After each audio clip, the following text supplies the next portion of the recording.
हाँ जी, तो welcome back. My name is Neeraj Sharma. Maharashtra के पालघर में माहिम इलाका लगता है। उसी इलाके में 16 साल की एक लड़की अपने माँ बाप के साथ रहा करती थी। उसकी लाइफ में सब कुछ बहुत अच्छा चल रहा था, लेकिन फिर दिन आता है 17 दिसंबर 2022 का। 17 दिसंबर 2022 की रात को 8 बजे वो लड़की अचानक से गायब हो जाती है। जब पुलिस वाले परिजनों की सहायता से, लड़की के माँ बाप की सहायता से उस लड़की को ढूंढने की कोशिश करते हैं, और जब वो लड़की मिलती है, उसकी हालत देखकर पुलिस वालों को उसके साथ हुई दरिंदगी पर यकीन नहीं हो रहा था। पुलिस वाले सोचने पर मजबूर हो गए कि आखिर कोई इंसान किसी मासूम के साथ इतनी खतरनाक, खौफनाक दरिंदगी कैसे कर सकता है।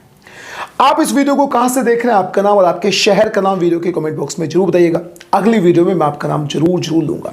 और अब सीधा बात करते हैं इस केस के बारे में। महाराष्ट्र के पालघर में माहिम इलाका है। उस इलाके में 16 साल की लड़की अपने माँ बाप के साथ रहा करती थी। 17 दिसंबर 2022 को वह घर से अचानक गायब हो जाती है। घर वाले उसे ढूंढने की तमाम कोशिशें करते हैं। अगले दिन भी कोशिश की जाती है, लेकिन 2 बजे तक उस लड़की का घर वालों को कोई भी सुराग नहीं मिलता। अब घर वाले सीधा पास में ही एक स्टेशन लगता है, यानी पुलिस स्टेशन लगता है, जिसका नाम है 7 पाटी पुलिस स्टेशन। उस 7 पाटी पुलिस स्टेशन में जाकर रिपोर्ट दर्ज कराते हैं और जाकर बताते हैं कि कैसे कैसे उनकी बेटी कल रात के 8 बजे से गायब है। पुलिस वाले सबसे पहले उसका फोन नंबर लेते हैं और उसके फोन नंबर की लोकेशन को निकालना शुरू करते हैं, और फिर उसके फोन पर पुलिस वाले कॉल करते हैं। जैसे ही फोन किया जाता है तो सामने कॉल बजती है और फोन उठा भी लिया जाता है। फोन किसी और ने नहीं बल्कि उस 16 साल की लड़की, जिसका नाम था कविता, उसी ने उठाया था। फोन उठाते ही उस लड़की की आंखों से आंसू निकल आते हैं। उसके चीखने की आवाज पुलिस वालों को सुनाई दे रही थी। जब पुलिस वाले उसके फोन की लोकेशन निकालते हैं और अच्छे से उस लड़की से उसकी लोकेशन पूछी जाती है, तो उसकी लोकेशन थी वहीं पर एक जगह जिसका नाम था हरणवाड़ी। पुलिस वाले सीधा हरणवाड़ी में पहुंच जाते हैं और उस लड़की को देखते हैं तो पुलिस वालों की आंखें फट जाती हैं। उनको यकीन नहीं हो रहा था कि आखिर किसी लड़की के साथ कोई ऐसी दरिंदगी कैसे कर सकता है। उसके शरीर पर कटे के तमाम निशान बने हुए थे, उसके बाल बिखरे हुए थे और उसके कपड़े फटे हुए थे। अब पुलिस वालों ने उस लड़की से पूछताछ शुरू कर दी। उससे पूछा जाता है कि तुम्हारी ये कंडीशन करने वाले कौन लोग हैं और तुम यहां आई तो फिर कैसे आई। उसके बाद वो लड़की अपने बारे में बताना शुरू करती है, उसके साथ घटी हुई दरिंदगी के बारे में बताना शुरू करती है। पुलिस वालों के भी होश उड़ जाते हैं। वो बताती है कि 17 दिसंबर 2022 को रात के 8 बजे वो अपने एक बॉयफ्रेंड के साथ मिलने के लिए घर से निकली थी। उसका बॉयफ्रेंड पास के ही एक गांव में समुद्र के पास उस लड़की को लेकर जाता है। समुद्र के पास एक बहुत पुराना बंगला बना हुआ था, यूं कह सकते हैं कि वो एक खंडर बंगला था। वो उसे उसमें लेकर जाता है। लड़की की समझ में बस इतना आ रहा था कि वो उसके साथ डेट पर आई हुई है, लेकिन वहां जाकर देखती है कि 7 लोग और भी थे। उसका बॉयफ्रेंड बताता है कि ये मेरे दोस्त हैं। इससे पहले कि वो लड़की कुछ समझ पाती, वो घिर चुकी थी। बंगले का दरवाजा बाहर से बंद हो चुका था। अब उस लड़की के सामने वो 7 लोग और उसका बॉयफ्रेंड ड्रग लेना शुरू करते हैं, और देखते ही देखते वो 8 लोग ड्रग के नशे में चूर हो जाते हैं। अब उनके सामने एक सीधी सी मासूम सी लड़की थी। वो उस लड़की के साथ बलात्कार करने की कोशिश करते हैं, लेकिन वो उनके काबू में शुरुआत में नहीं आती।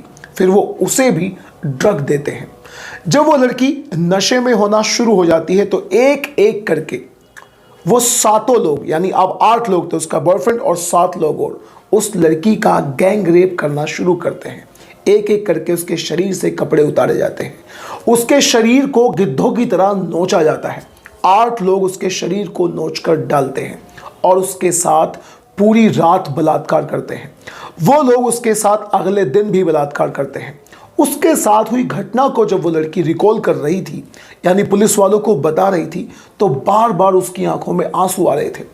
बार बार वो तड़प रही थी और उसने पुलिस वालों को बताया कि उन लोगों ने, जब वो चिल्लाना शुरू कर रही थी, तो बार बार उसके मुंह में वो लोग ड्रग ठूंस रहे थे।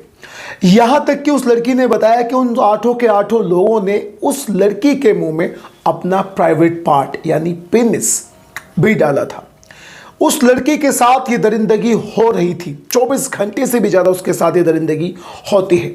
उसके बाद में उसे उस बंगले से निकालकर पास की ही झाड़ियों में ले जाया जाता है और दोबारा से वो 8 लोग उसके साथ बलात्कार करते हैं। उन 8 लड़कों ने दरिंदगी की सारी हदें पार करके उस लड़की के मुंह में अपने प्राइवेट पार्ट डाले, उसके कपड़ों को नोचा, उसके पूरे शरीर को काटा, उसको ड्रग भी दिलाई, उसको नशे में उसके साथ उन लोगों ने दरिंदगी करी, उस लड़की का बलात्कार करा। उसके बाद में पहले बंगले में किया, फिर झाड़ियों में किया और उसके बाद वहां से 2 किलोमीटर दूर एक सुनसान जगह पर उस लड़की को मरने के लिए, तड़पने के लिए वो लोग छोड़कर वहां से चले जाते हैं। अब पुलिस वाले उस लड़की के बॉयफ्रेंड की कॉल डिटेल्स को निकालते हैं, उसके फोन की लोकेशन को निकाला जाता है, उसको धर दबोचा जाता है और उसके साथ में वो 7 लोग भी धर दबोचे जाते हैं। लेकिन सवाल ये नहीं है, उन 8 के खिलाफ पोक्सो एक्ट में जो धाराएं लगती हैं वो सारी उसके खिलाफ दर्ज कराई गई हैं। हो सकता है कि उन सभी को कड़ी से कड़ी सजा भी मिल जाए, लेकिन आखिर ये कब तक चलेगा? कब तक हमारे देश में बहू बेटियों को इसी अंदाज में रोंदा जाएगा? आप इस केस के बारे में क्या कहना चाहते हैं? इस तरह के और भी केसेस के बारे में क्या कहना चाहते हैं? अपनी राय कमेंट बॉक्स में जरूर बताइएगा। और दोस्तों, अगर आपको क्राइम स्टोरी सुनना अच्छा लगता है then do subscribe to this channel.